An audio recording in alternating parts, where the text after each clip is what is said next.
Let's get started, everyone.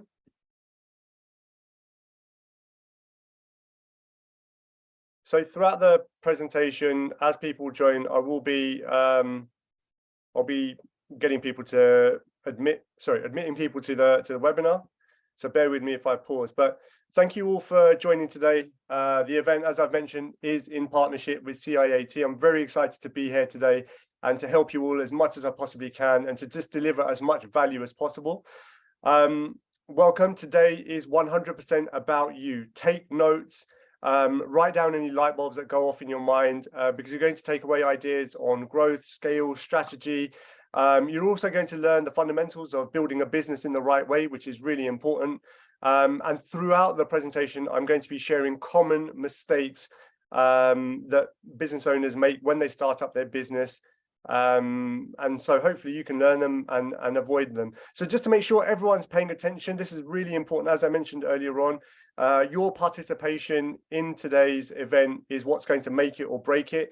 So to make sure everyone's paying attention, to make sure everyone's engaged, what I'd like to know, if you can put your answers in the chat box, what stage of business are you at the moment? Have you just started? Are you about to start? Or are you early stage? One of those three in the chat box. Can you just let me know what stage of business you're at? Let's have a look where everyone is at the moment. 3 years in, 10 years, about to start, 2 years in, just started, haven't started. Wow. Thinking about starting. Okay, perfect. Established, but always looking to improve. Jan 23, or fresh out the box. Love this. Thank you so much all for participating and contributing already. It really helps a lot because virtually it's difficult to connect with people, but by you contributing to the chat box, it lets me know that you're engaged and that you're here with me. So, oh, more people joining.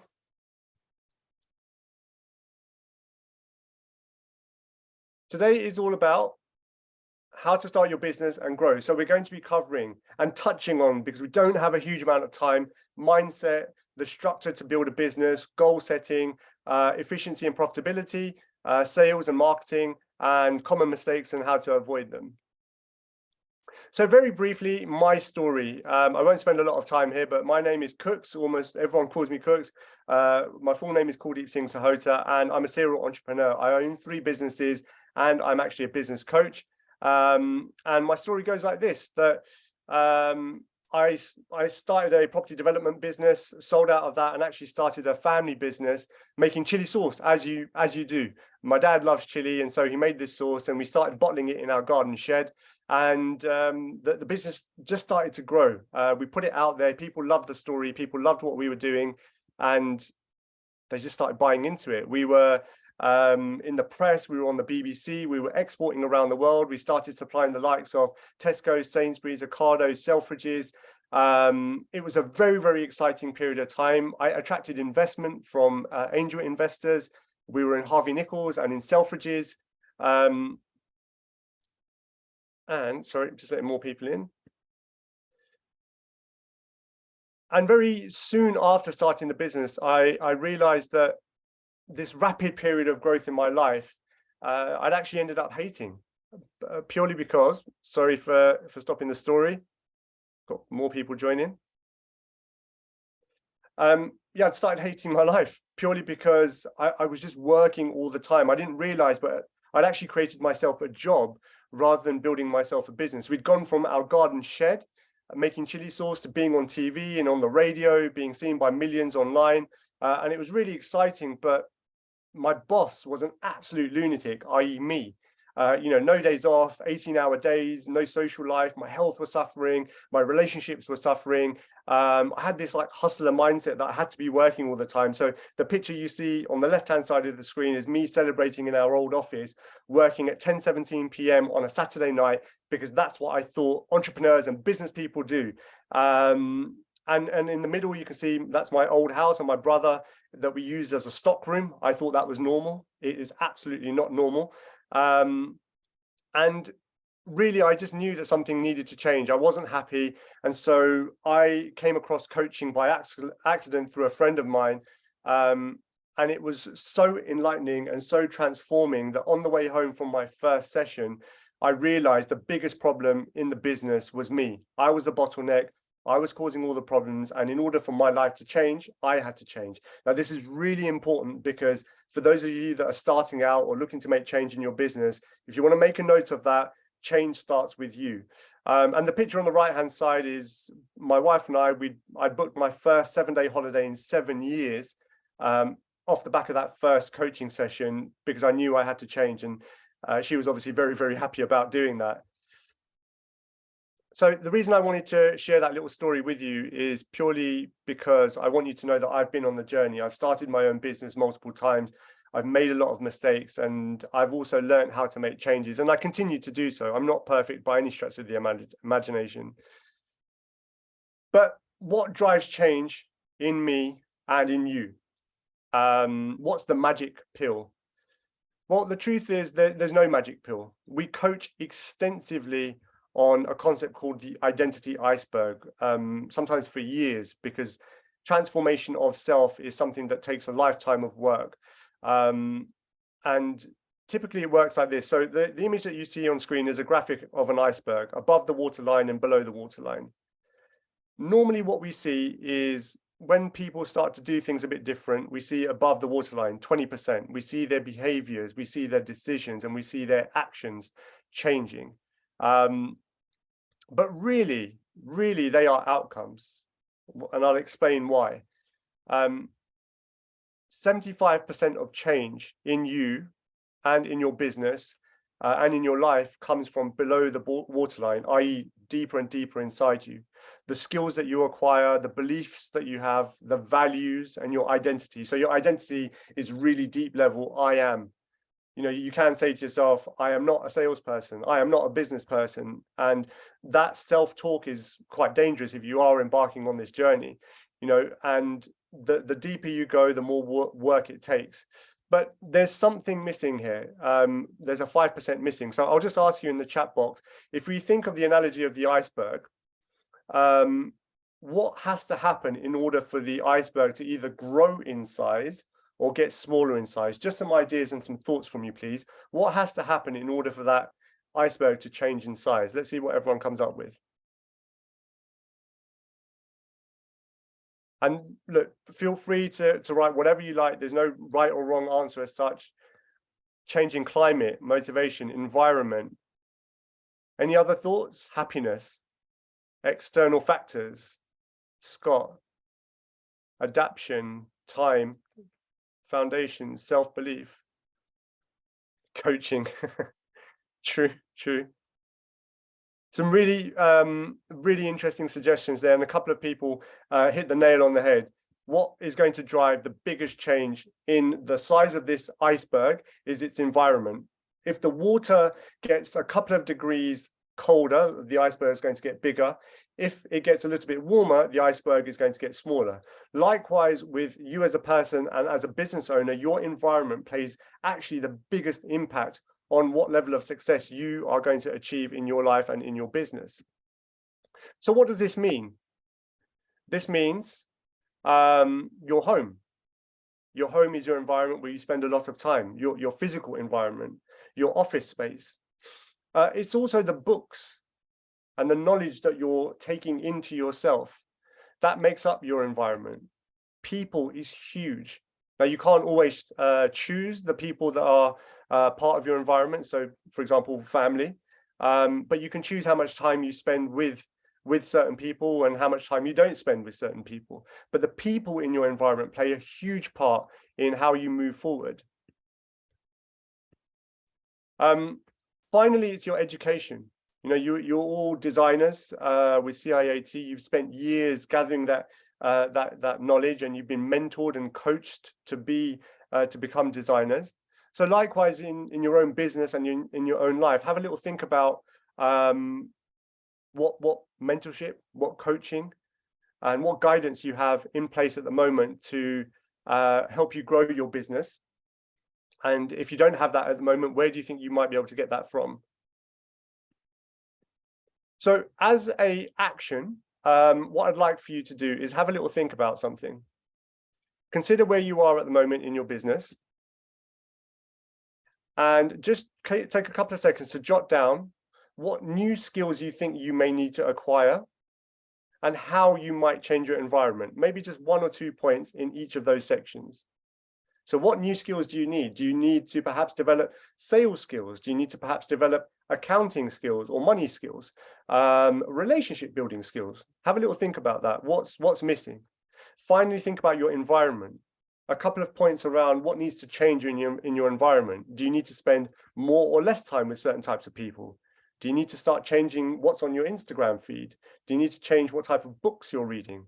Maybe move from fiction to self-improvement and self-development. And most importantly, think about your education, your mentorship, and your coaching. You know, you spent years and years and years studying to become the best architectural technologist you can be. How many hours or years have you spent learning to become business owners? So just a quick note, write that down.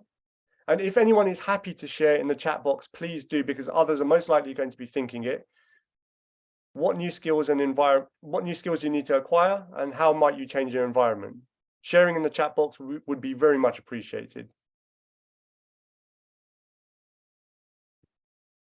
Management of people, attitude. So learning skills around attitude, promotion skills, getting clients. So sales skills.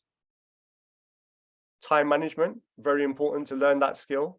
Sales. What about environment? How might you change your environment? Finance skills, massively important. A lot of people are scared of looking at money, and that comes from our upbringing.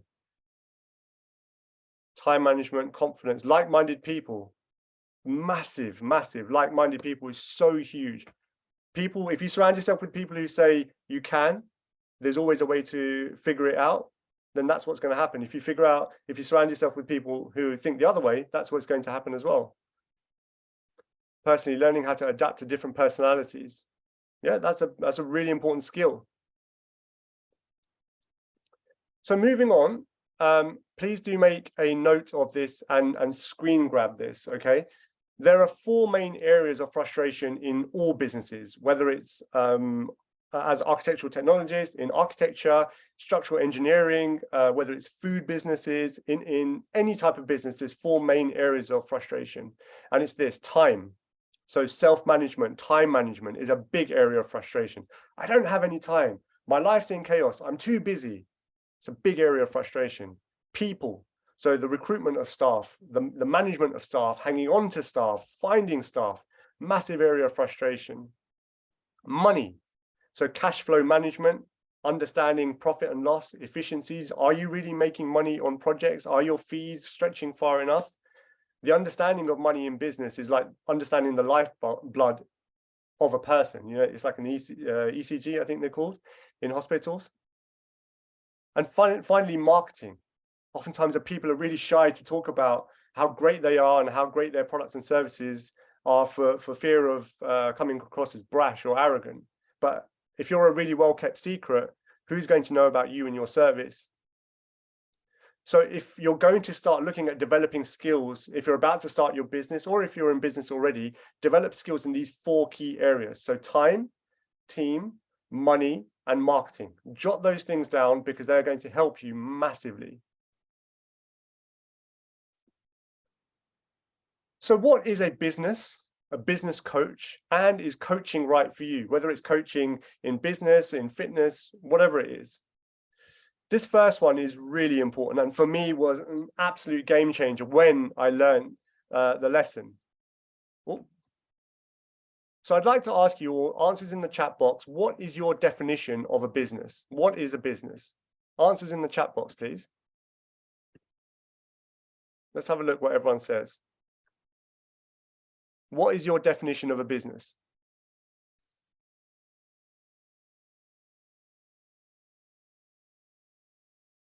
Let's have a look, everyone. No answers yet. Everyone's thinking. Remember, don't be afraid to write anything. Your participation is really what matters the most, and it shows that you're trying. An organization that offers a service is rendered to others, self-independence, a means to leverage cash from others to you, making profit. Very interesting, very interesting. A system that makes you money. Very interesting. Okay, I love this. I love these definitions. and they are very interesting. Thank you very much for sharing those. Now, I'm going to share something with you that for me was an actual paradigm shift in thinking. This is what I was taught, and it has now become my definition of a business. And I urge you to please, if you write anything down today, write this down, because it was the game changer. This is what a business is: a commercial and profitable enterprise which works without you. Now, bear with me here. As designers, as creative people, you may not want your business to work without you, and that's okay. So your extension of this is a commercial and profitable enterprise which works without you if you wish. The question to ask yourself is, how long can you take off work before your business starts to crumble? Is it a day? Is it an hour? Is it a week, a month, a year? Can you take a year off? Because if your business truly works without you, you should be able to take a year off, and that business runs by itself and grows by itself. And it takes time to build a business that can do that for you. I'm still on that journey. But a business is a commercial and profitable enterprise which works without you. Now, those of you that are about to start your business, if you can learn this one thing, I can guarantee you your life is going to be so much happier moving forward as you build your business and your practices. What is a business coach? Essentially, an unreasonable friend who holds you accountable. We've all got that friend that when you tell them something and you don't do it, they hold you accountable. It's a difficult conversation, but you know it's coming from a place of love, and you need it in your life. And is coaching right for you? Well, if you're the type of person that says, I know, yeah, but, then probably not. But if you're someone who says, go on, I'm listening, I'm learning, then possibly coaching is right for you. Well, look, I mean, you've all made the time and invested in yourselves to be here today. So I feel almost everyone is coachable, and that's the most important thing.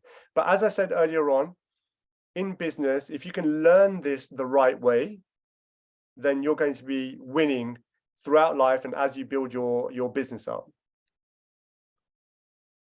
So again, please do take a screen grab of this, because this is the structure that I talked about earlier of building your business. Okay. First step is mastery. So eliminating chaos. Most people, when they start up their business, and I was here for a very long time, you're in chaos. You don't have destination mastery, time mastery, delivery mastery, and money mastery. Now, what does this mean? Destination mastery essentially means that you don't know where you're going. You're in business for the sake of being in business. You've got a couple of jobs in, you get a couple of more jobs in, then you figure it out and bumble along until you all of a sudden you've got a slightly bigger business, but you don't really know where you're going. Time mastery is actually self-mastery. That essentially means, you know, how are you spending your day? Are you actually able to take time out for yourself? Are you having lunch? Are you having to work evenings and weekends? How much mastery do you really have in your time? And how aware are you of how you're spending your time at the moment? Delivery mastery, the best example I can give of delivery mastery is McDonald's. Not to compare to a multi-billion-pound corporation, but McDonald's has brilliant delivery mastery. Now, what that means is you can go into any McDonald's in the world and you will get served your McDonald's in the exact same way every single time. Now, the question to ask yourself is, are you able to deliver your products and services in a systemized and automated way to your clients? Now, of course, all projects are different. They have moving parts, X, Y, Z, but certain processes and systems in terms of how you deliver your business and your services can be systemized. And that starts to eliminate chaos, i.e. templates, not having to rewrite the same email, etc. And money mastery is simply understanding the money going in and money going out of your business, and do you have enough at the end to keep for yourself? And that starts to eliminate chaos. Then you start building up and become a niche business, your USP and your guarantees, lead generation, etc., etc. Then you start to develop systems in your business. So vision, implementing vision, mission, culture, smart goals, etc., organization charts. You start to build a stronger team, synergy, results. And this takes time. This is years of work, like I said earlier on. And this all leads to massive results, time, team, and money. Now, as this is a startup webinar, my recommendation to you is this. And if you want to avoid common mistakes almost everyone makes, stay in this area. Become masters of the fundamentals. So become a master of your destination. Become a master of how you manage your time and manage yourself. become a master of how you deliver your products and services, and become a master of your money. Now, once again, write down a couple of skills and behaviors that you think you might need to develop to become a master of this foundation and fundamental layer. And again, if anyone's happy to share in the chat box, please do what you think you need to learn.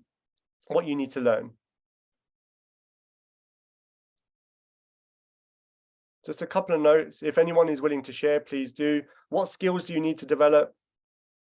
What behaviors do you need to develop? How do you need to change?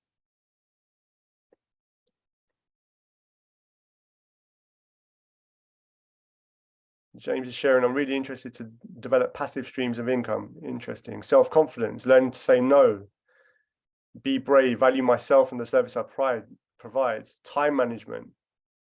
Excellent. Now remember, time doesn't really exist. We can't control time, but we can control ourselves, which is huge. Self-confidence is massive. So this goes back to the identity iceberg. Remember, your belief systems, your values, your identity. I am. Thank you so much for sharing, everyone. So if you want to screen grab this, please do. This is where I would recommend to avoid almost all mistakes. 90% of the mistakes that are made. Stay here and become master of the fundamentals. So why do I have an image of Google Maps here? So I'm just going to stop sharing the screen with you for a second. So the reason I've got an image of Google Maps is that I'm going to ask you to just please play a game with me. It's very important and it links to the previous slide. So imagine we're on a journey, we're sitting in a car and we're using Google Maps. I'm the driver in this instance. What's the first thing that I'm going to do when I load up Google Maps and I want to go somewhere? What's the first thing? Just some thoughts in the chat box. What's the first thing that I'm going to do when I use Google Maps? Where I want to go, Karan, thank you. Put in the destination, Arzu, absolutely. No tricks in this. I put in the destination in the sat nav, I hit go, the blue line pops up and away we go, we're driving on our road trip. So let's say we're on the road trip and Peter Goldthorpe decides that he wants to have a coffee. So we all pull over and we go and get a coffee with Peter. As we set off again, we've obviously gone off route, but when we get back onto the road, what does Google Maps do? So we've gone off our route and now we're going back onto the road after getting our coffee. What does Google Maps do? Redirects, reroutes, absolutely, absolutely. So it takes us back to where back to our route and we end up in the same destination. Now, your destination mastery, i.e. your goals and your visions, are basically the postcode in the sat nav. If there's no postcode in the sat nav when we're using Google Maps, where do we end up? Answers in the chat box, please. Where do we end up if there's no postcode in the sat nav? Lost. Yeah, going in circles. We might end up somewhere nice. Normally you end up arguing and fighting with each other, just sat in the car, but absolutely we get lost. And the reason that this is so important to note is that I go back to destination mastery. Most business owners and most startups, when they get going, there's no postcode in the sat nav. So have a little think about that. Start writing things down if they're going off in your mind. What is your potential postcode in the sat nav? Because without that, you're absolutely lost. And believe me, we coach on this extensively with businesses that are doing millions of pounds a year and businesses that are just starting up. And we do it repeatedly because it's so easy to forget. So I'm just going to go back to the presentation. But the postcode in the sat nav is a very important analogy, and I'm going to keep referencing it. So how to set powerful goals. Again, we coach on this extensively. It's the first couple of modules when we start working with people. But I'm going to share this with you, and please take this as a framework if you're looking to do this for yourself, whether you have a business or not. How to set powerful goals. First things first.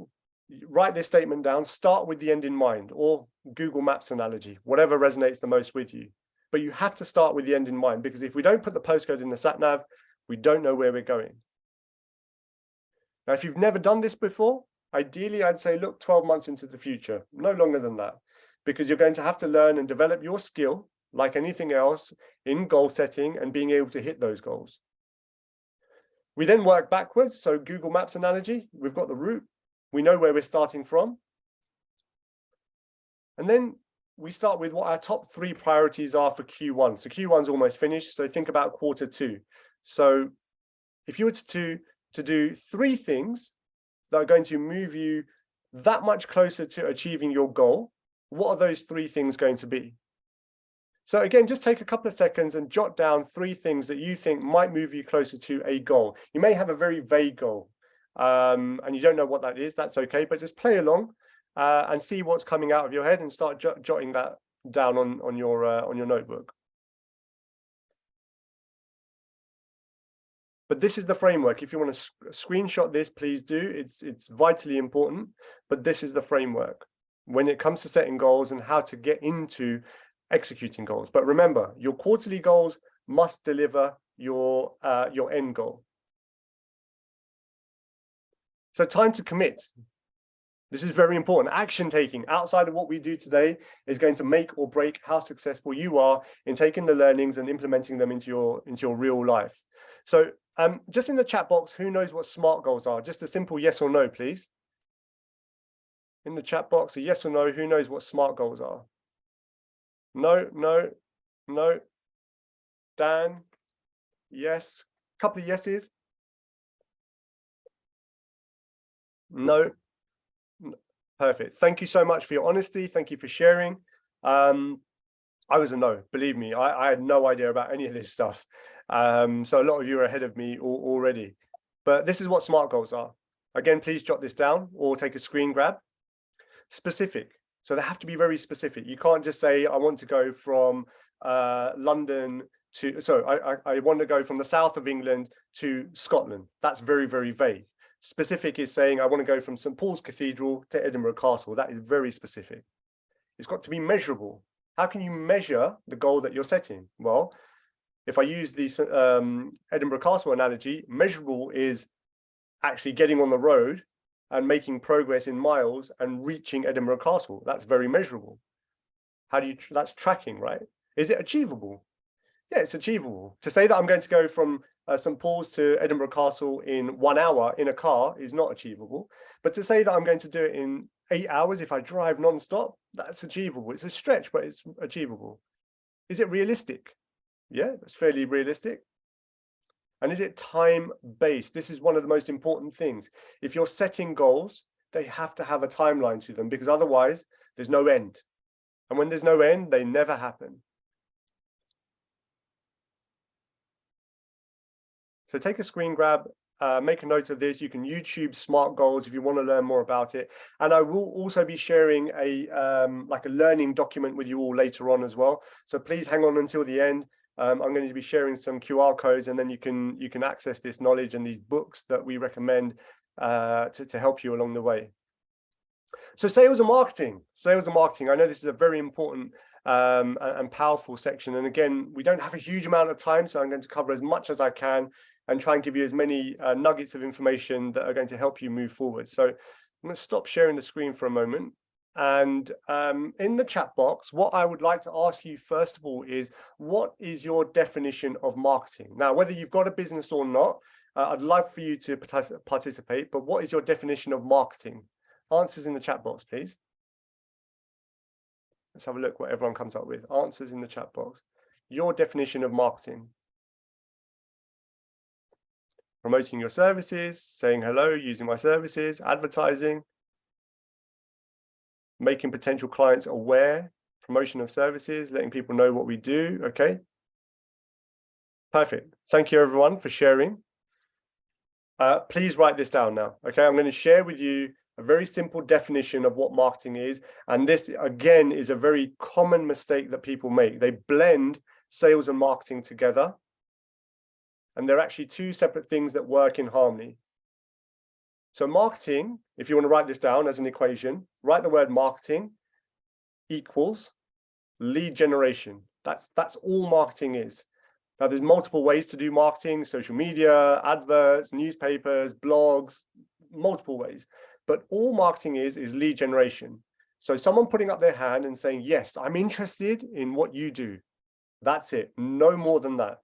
Okay, so lead generation equals marketing. Now, moving on to sales, I'd be interested to know, how do you feel about sales? Now, be completely honest, answers in the chat box. How do you feel about sales? Are you a salesperson? Do you like to be called a salesperson? Answers in the chat box or thoughts in the chat box.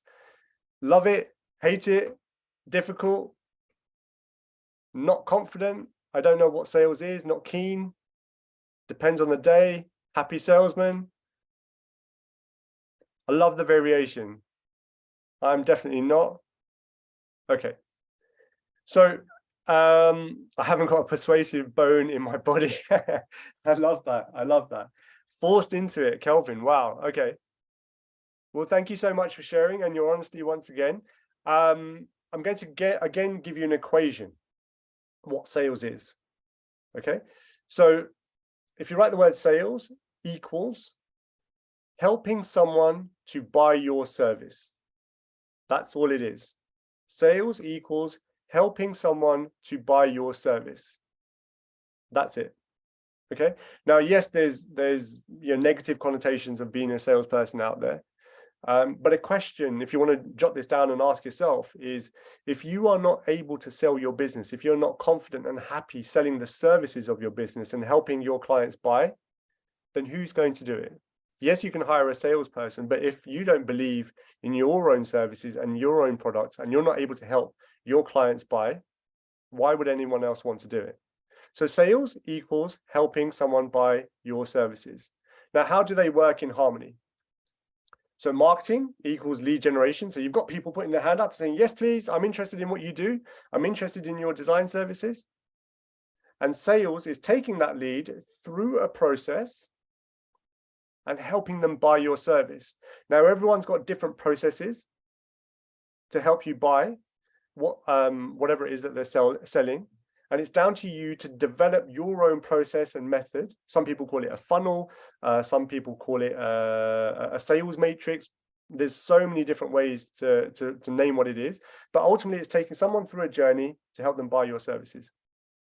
Now, there's two reasons that people will not buy your services. Okay. Any idea what they are? Just answers in the chat box, please. Any idea what the two reasons are people will not buy your services? Let's see what everyone comes up with. Lack of trust. Lee, no confidence or price. Yeah. Any others? Reputation. Not good enough. Interesting. Okay. Not confident in you. They don't know who you are. You know what? To tell the truth, everyone, you're pretty much spot on in different ways. Over price, and we'll come back to that. That is a very, very interesting thing to say. So if you want to jot down the two reasons people will not buy your services is this. It's trust and money. That's the two reasons. Trust and money. Okay. So trust. People are not going to buy you because they do not trust you. Essentially meaning they don't know who you are. There's no guarantees in place. You have to remove the risk. So a question, if you want to jot this down beneath the word trust, is how can you build trust with potential clients before you've even met them? So the best example in the world that I could think of, and this is a learning tool, not a comparative tool, but a learning tool, is Amazon. If you go onto an Amazon page and you find a product that you like the look of, what does that page, the setup of that page do to build trust? Answers in the chat box, please. What does the setup of the page do to build trust? It's got reviews. Yeah, absolutely, Joe. What else? Reviews. What else? Think about the setup of an Amazon page. Information, lots of information, images, clean, clear images, FAQs, absolutely. Price, 100%. Time delivery. Yep. Guarantees? Are there any guarantees in there? There's so many different ways that an Amazon page, if you want to play a bit of a game, just look at an Amazon page for 10 minutes and start writing down how they build trust. And then start thinking about how can you build trust in the same way with your products and services before someone's met you and when they've met you. They're two different points in time, but start thinking about how you can build trust. And again, this goes back to the identity iceberg. What new skills do you need? How can you change your environment? Secondly, how how do you sell on value and not on price? So this is money, right? Trust and money. How do you sell on value and not on price? Because if you sell on price, where does that lead? Answers in the chat box, please. If you sell on price, i.e., I'll give you the best price, where's that going to lead? To the bottom. Absolutely, Steve. It is a race to the bottom. Because there's always going to be someone who's willing to do it cheaper. There's always going to be someone who's going to do it for no profit. And it's a race to the bottom, and it's a race to you very quickly going out of business.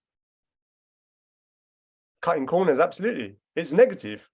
Selling on price is a negative experience. Now, is it easy to sell on value? No. It's not easy at all, but it's important that you develop the skills to sell on value and market on value. Because if you market it, if you're marketing your value and you're marketing your trust, you're going to attract the right types of clients also. So a question to ask yourself is, what is your unique selling point? What is your USP?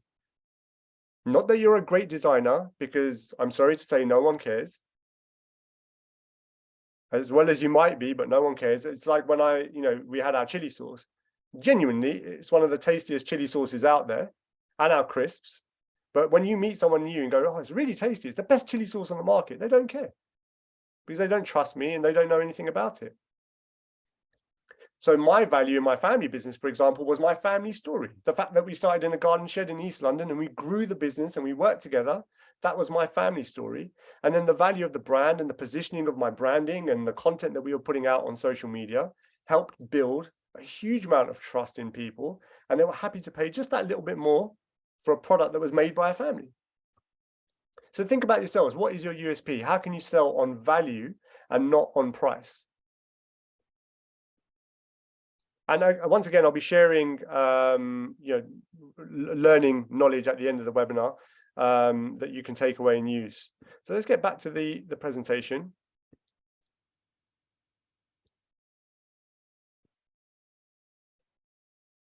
So I'm going to share with you now, once again, an incredibly powerful strategy that's going to improve your profits and your efficiency. And if you have got a calculator to hand, get it out, get it ready, and follow along as best as you can. Now, I do want to caveat this example that I'm using for efficiency. Not everyone's at this stage. The numbers might be out, but it is a working example, and I want to run you through why it's so important, especially for you as architectural technologists, because you offer fee-based projects, and getting to the end of the project and realizing you've not made any profit is down to this. It's not understanding the actual cost of your time or the cost of your staff's time. Okay, so let's say, for example, we've got someone here called Anne. Now, Anne is either you or it's a staff member, but their annual salary is £50,000 a year. Okay, the utilization is 85%. So what does that mean? That means that the amount of time Anne is available for billable work. So that means excluding bank holidays, sick days, annual leave, she's doing admin work, whatever it might be, but she's not available to do billable work for 15% of the time, but she is available for 85% of the time to do billable work. So 85% of £50,000 means that her cost of doing the billable work, i.e. to have her there to do the billable work, is costing you £42,500. Okay. Now, if you've never done this before and you're just about to start your business, some of this may not make sense, and you may want to revisit this. And feel free to DM me on Instagram or contact me, and I'll try and help as much as I can afterwards. So how do we calculate true profits? So let's say if you're doing fee-based work or hourly work. So let's say Anna Liu, she costs £30.52 an hour. Now, how do we calculate this? So we're using 84% of her available work hours per year. So on average, if someone's working, I think 38 hours a week, that equates to 1,950 hours a year. So if you take 84% of that and then divide that into her gross salary, that gives you £30.52 an hour. If you want the actual numbers, it's 1,984 times 84% equals 1,638 hours available billable work. You then take her £50,000, divide that by 1,638, her billable hours, and that gives you her hourly cost. Okay. Then what we want to look at is the practice overhead factor. Now, this is assuming that you have a practice and an office, but to cover your rent, your internet, your fixed costs, essentially take her cost and double it. So it's actually going to cost you, just to break even, £61.05 an hour, just to cover the cost of her salary and the cost of having your office space. All right. So in order for us to make a 20% profit margin, we actually need to be charging her time out at £76.31 an hour.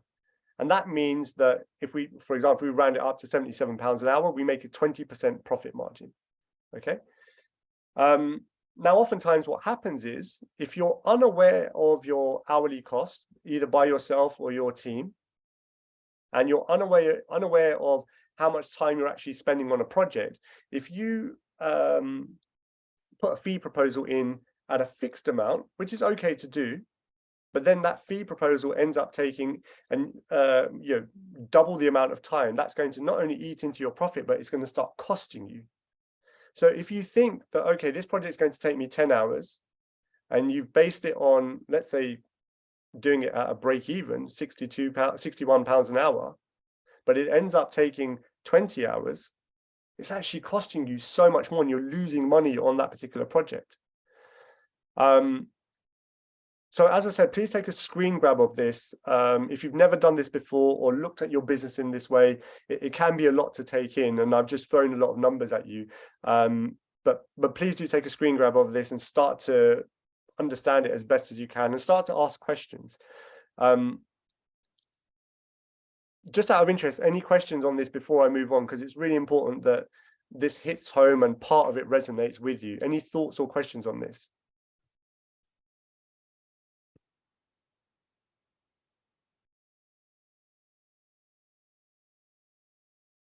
If you don't have any employees, Pavitra, is it the same? Yeah, absolutely. You have to know what your cost is.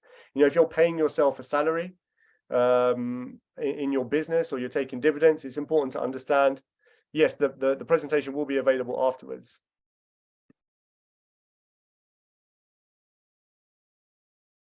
No, it's not 20% of £61.05, Alex. It's basically making a profit margin of 20%. It's actually 20% of £77. That's your profit margin, which leaves you a cost price of £61 an hour. DM me, contact me, and I'll explain this in a bit more detail afterwards. But I just wanted to put this concept on your radar, so you're aware of your cost price, your break even, and your profits, or at least start investigating what they might be. So we are running a little bit over. Please do bear with me. We're going to be about 7 minutes over as we run through this. But these are the 5 ways to increase business profits, whether you have a business or you're thinking of starting. If you're thinking of starting and you can learn this, you're going to be ahead of the game massively.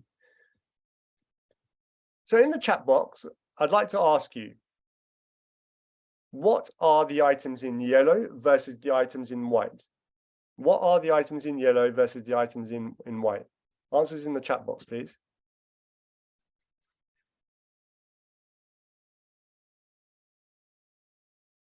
What are the items in yellow? Look at the equation as it goes down.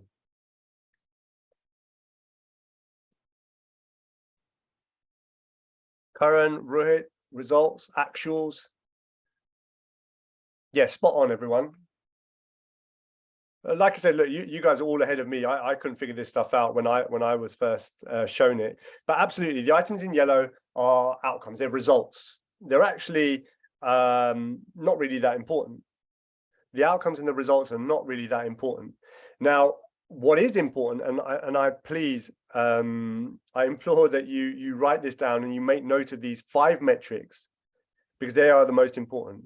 The number of leads, your conversion rate, the number of your transactions, the average pound spend, and the margins, that is what's really important. The 5 ways, the 5 metrics that you need to be measuring in your business. If you're not measuring already, start to measure them. And if you're about to start if you're about to start your business, ensure that you measure these from the beginning and you track them weekly if possible.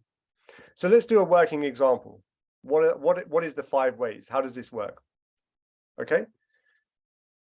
So let's say we've got a business and our business is generating 4,000 leads a year. We've got a really good marketing system going, and 4,000 leads means 4,000 people have put their hand up and said, yes, I'm interested in what you do.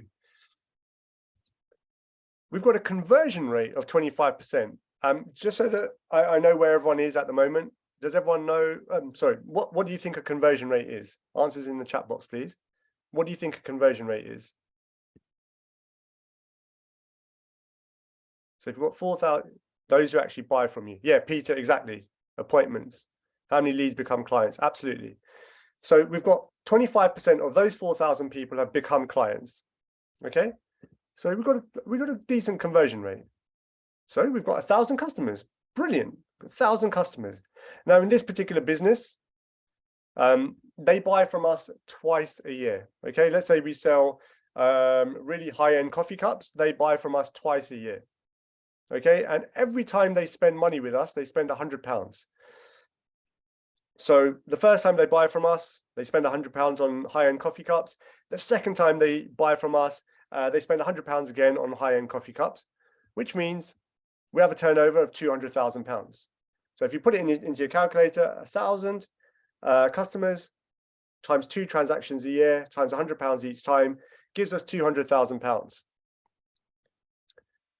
Now, let's say we make a 25% profit margin.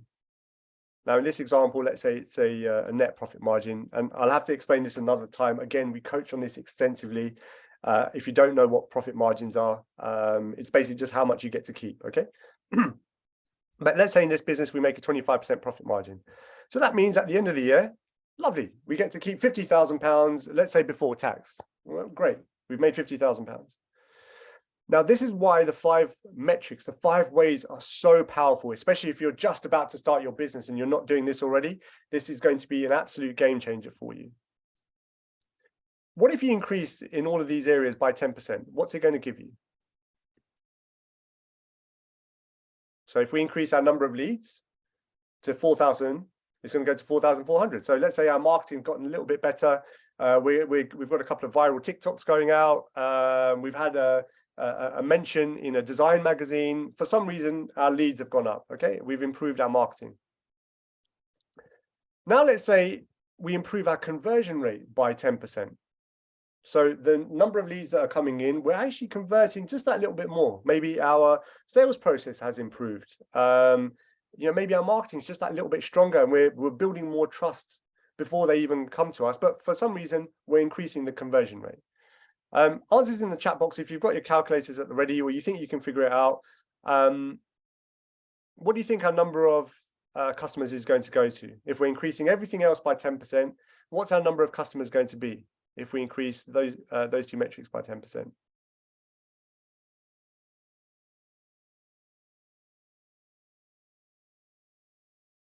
So if everything else has gone up by 10%, where's 1,210? Anyone got a different suggestion, different idea to what Wes is saying? 1210, 1210. You're spot on, actually. It's actually 1,210. Reason being is because we're not increasing 1,000 customers by 10%. We're actually using the power of compounding. So it's now 4,400 times 27.5%, which means that our total number of customers has actually gone up by 210. So 21%, we've increased our number of customers by. So let's say, again, they're buying from us just a little bit more throughout the year, and they're spending with us just that little bit more each year as well. That actually increases our turnover from 200,000 to 292,000. The outcome changes dramatically. Now, look, as designers, I appreciate that someone may not be buying from you multiple times a year, but they may do. You may have a council contract to do certain types of work, or your number of transactions might be over 7 years, because every time someone moves, they keep coming back to you. So those two may not be entirely applicable, but they're still very important to know. Finally, let's say we improve our margins by whatever means necessary, but we've improved our profit margins. Our profits actually go from 50 to 80,000 pounds a year, massive increases. So in terms of percentages, your turnover has gone up 46%, but your profits have gone up, i.e. the amount of money you get to keep, by 61%. And all you've done is worked on these 5 metrics 10% at a time. Now, this sounds simple. It's not easy. It takes work, effort, energy, and so on. But I want to put these 5 metrics on your radar because they are that important to the growth of your business. And it's going to help you avoid massive mistakes in the future, because if you're tracking this from day one, or if you start tracking it from now, it will change everything that you do. So which should you tackle first? We can obviously discount the outcomes because they're irrelevant. They're a result of what we do. But which should we tackle first? Answers in the chat box, please. Is it number of leads, conversion rate, number of transactions, average pound value, margin? What should we tackle first? What's going to help us the most?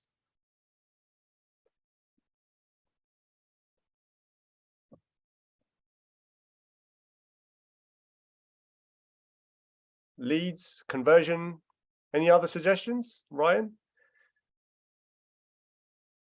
Conversion, margin, conversion rates.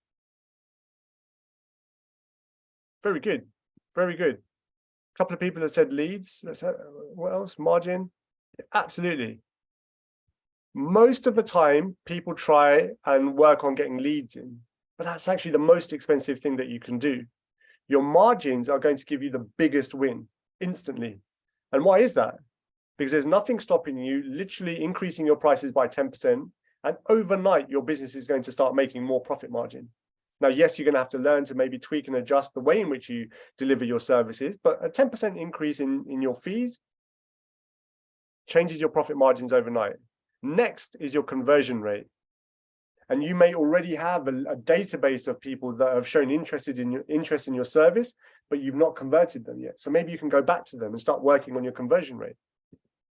Then it's the average pound value, number of transactions, and finally it's the number of leads, because leads cost you time and they cost you money to get in. So they're the most expensive thing and the most they suck up most of your time basically. So take a screen grab of this. Got people still joining. So yeah, please do take a screen grab of this and use it. Because as I said, for me, I wasn't tracking any of this type of stuff with my own businesses. And when I did start tracking and looking at it, it changed everything. And whether you're about to start your business, you've just started, or you're established, it's very, very much applicable. So as a part of the relationship with CIAT, and in pretty much every webinar that I'm hosting with the organization and the webinars that are coming up, my team and I are offering you gifted one-to-one coaching to work through your business or to work through your business idea for an hour. At the end of that gifted coaching session, if you feel that it's of value, we will tell you more about our coaching programs, but there's no compulsion to be a part of that or to take part in that. That's entirely up to you. The main part is that we spend an hour with you, give you as much value as we can to help you work through maybe sales challenges, marketing, goal setting, whatever is in the way at the moment. We will help you work through that. And it's free. There's no charge to that. And yeah, if anyone is interested in that, you'd like to take me up on that, can I just get a couple of yes? You can just put yes in the chat box with your name. Just so that I know there is some interest, and I can then let you know how to make that happen. It was a chat box. Yes, yes, yes. Okay, great. Okay, perfect, perfect. So if you bear with me 1 second. Okay, great. Thank you, everyone. I appreciate that, and we're excited to help you. So the coaches have got their diaries free. I'll be available as well. We're going to keep this open for 48 hours. Bear with me. I am also going to send you a link. You can just scan this QR code for the meantime, for those that you're able to do it. Bear with me 1 second. And actually, I've still got to share with you the learning list. Basically, we've got a reading list and a YouTube list of videos for you to watch that are going to help you in your business as well. Sorry, just bear with me 1 second. Oh, here it is. So for those of you that are interested in getting that gifted coaching, I'm just going to share the link in the chat box as well. It's a 2-part form. Please complete both parts. It's really important. You can do this now if you wish, but please click the link, sign the form, and get yourselves booked in, and we'll help you as much as we possibly can. Just put that in there again. Did anyone use the QR code? It's the first time I've done this, so I just wanted to know if that's worked. Can you just put a yes or a no in the chat box if anyone's used that? Yes, QR worked fine. Yes, QR works. Great. Thanks, everyone. Yes, as I said, it's the first time that we've used that, so just wanted to make sure. I've just added the link again in case anyone's missed it. Great. Well, look, for those of you that do sign up to this and to get the gifted coaching, we are very much ready and looking forward to working with you and helping you achieve whatever it is that you're looking to achieve. So here's the additional QR codes for you to scan. The one in the middle is actually really important. So the first event that I held with CIAT, one of the biggest things that came out of it was actually loneliness. So as a business owner, you're at the top of the food chain, so to speak. There's no one else to speak to. There's no one else to lean on. And we do a lot of work with Reba and Reba Architects, and we've actually got an architects group on WhatsApp where I think there's 250 odd people, and they all share their thoughts, ideas, suppliers, etc. in that group. And so off the back of the event with CIAT, we actually created a WhatsApp group for CIAT members and to create a CIAT community. So you can scan that, join that WhatsApp group, and join other CIAT members. And again, it's about supporting one another, sharing problems, sharing ideas, solutions, sharing contacts, etc. If you use Instagram, that's my main social media that I use. Feel free to connect with me on Instagram. Send me your thoughts and your questions on Instagram. I will send you back voice notes answering some of the questions that you might have in your business or about coaching if you're interested in that. And finally, access the reading list and the learning library by using the QR code on the right-hand side. We will get that list sent out to you, and yeah, it's a really powerful way to start your education and acquiring the skills to build your business. So I'll just leave that on for a couple of seconds longer. Oh, not so bad. We're 3 minutes over than what I was expecting to be. Oh, WhatsApp community QR code does not work. Is everyone else having any issues with the WhatsApp community QR code?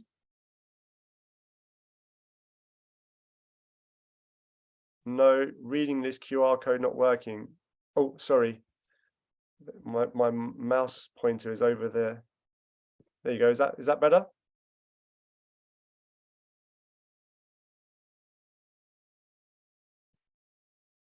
All 3 QR codes worked. Some of you, right? Okay.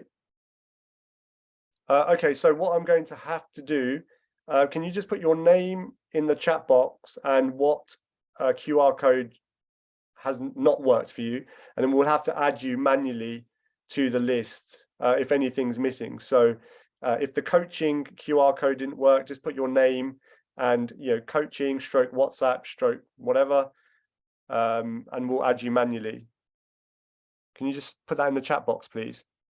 We'll actually need your full name, because then we'll come in afterwards and manually just read through that list.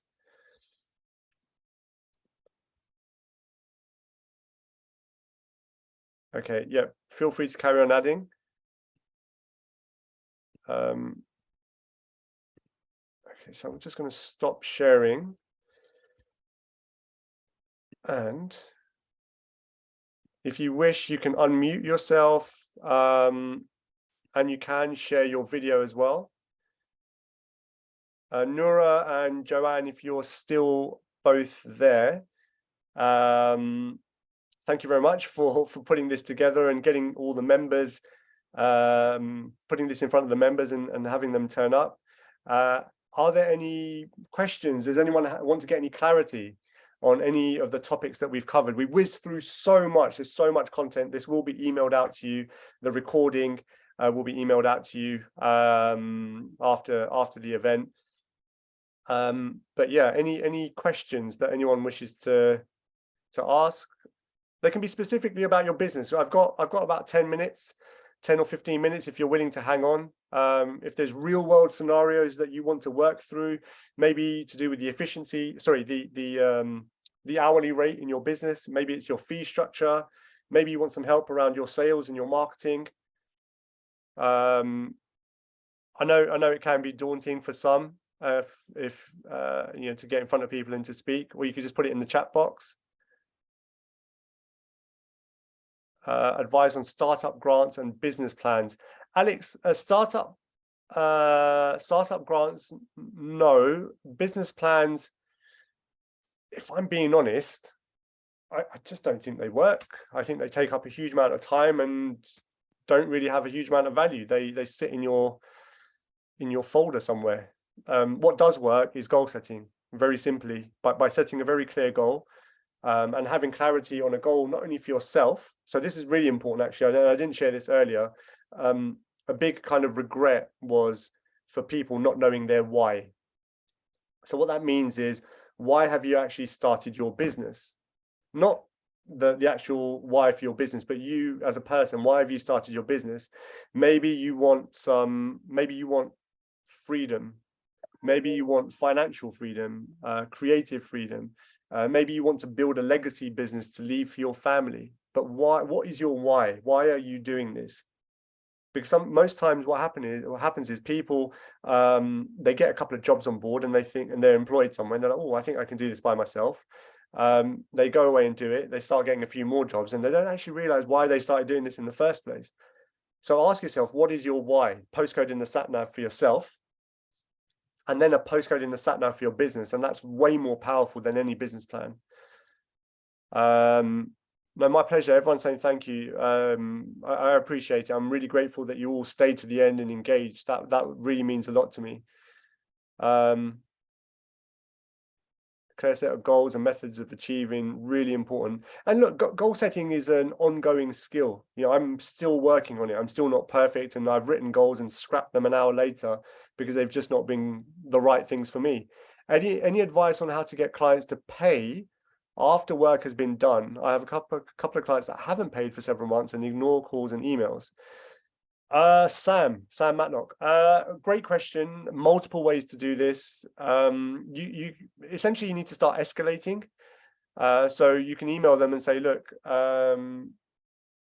dear client, wanted to make you aware that your payment is due by the end of this week. If payment is not made, then we will be adding interest at 5% a week. The following week, if they've still not paid, say, dear client, your bill is still outstanding. We've added 5%. Please find attached your new invoice. But you have to follow through. You have to follow through with that.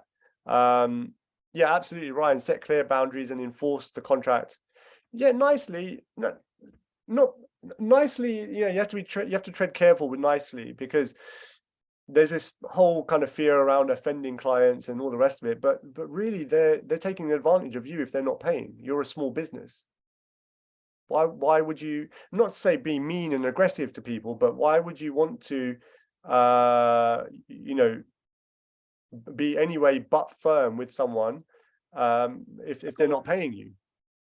I do caveat that because I've got one client who's shocking at paying me, but he's been my client for 5 years in one of my businesses, and you know, his 30-day terms sometimes turn into 90-day terms, but that's because I know his admin is shocking. And he's you know, he's a really good client, he's a good guy, but that's a one-off. But yeah, taking deposits is really important. Lee Smith, great share. Stage payments, really important. But you have to follow through with whatever consequences there are. You have to follow through. And again, go back to mindset, the identity iceberg. Get over whatever's holding you back doing that.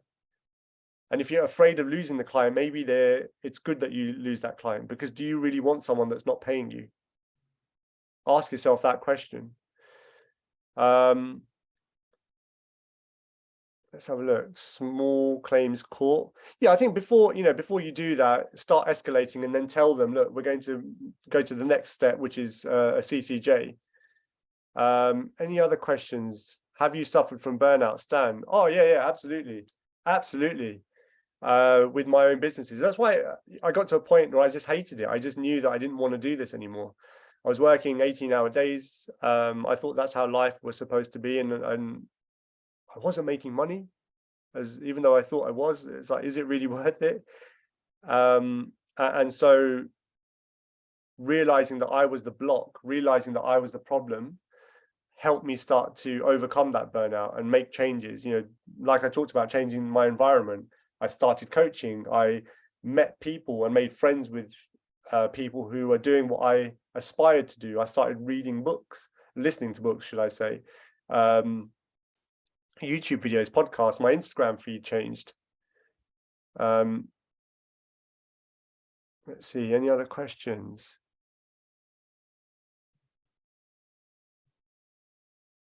Any other questions around fees?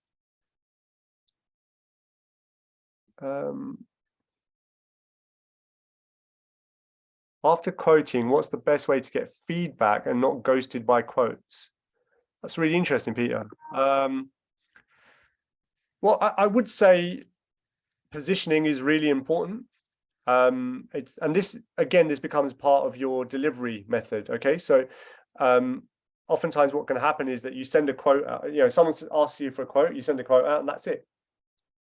But actually, you can think about how you position your whole process. So that could be when you speak to your client, you can say, okay, look, client, the way that we work is that I'd like to get a couple of dates in the diary, please, using Zoom, for example.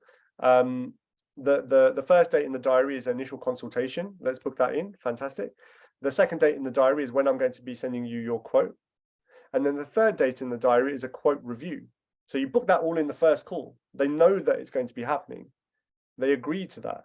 And then you have to define what that third call is going to be about. And you have to say to them, look, that's not necessarily you having to make a decision.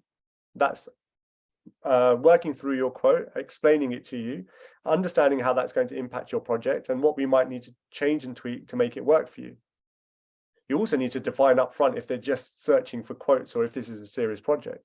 But it's an ongoing development of how you position your services. Pavitra, how to promote. Can you please add me to the CIAT community? How to promote. Yeah, so promotion comes in many forms, and it's marketing, really. And today there's multiple ways to market. We all know social media takes energy and effort, but it does work. Traditional marketing, traditional promotion. Really important to think about who you're actually selling to. Who's your ideal client?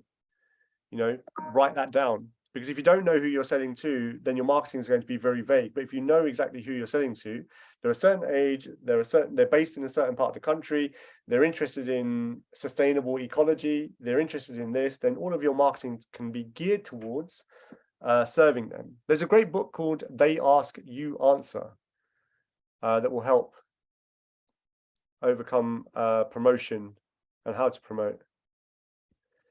Okay, so everyone, we're at 1:15. I'm just going to share that coaching link once again for those of you that need it and want it. Please do take us up on the offer. It's there for you.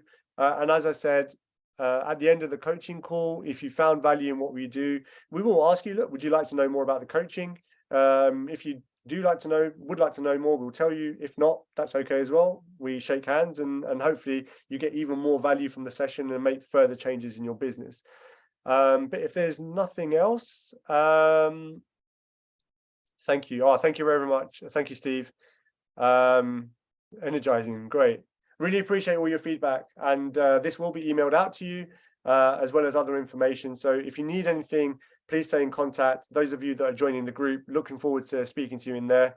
And genuinely, I wish you all the best and the most success and enjoyment in either building your business, starting your business, or scaling it. So take care and have a fantastic Wednesday.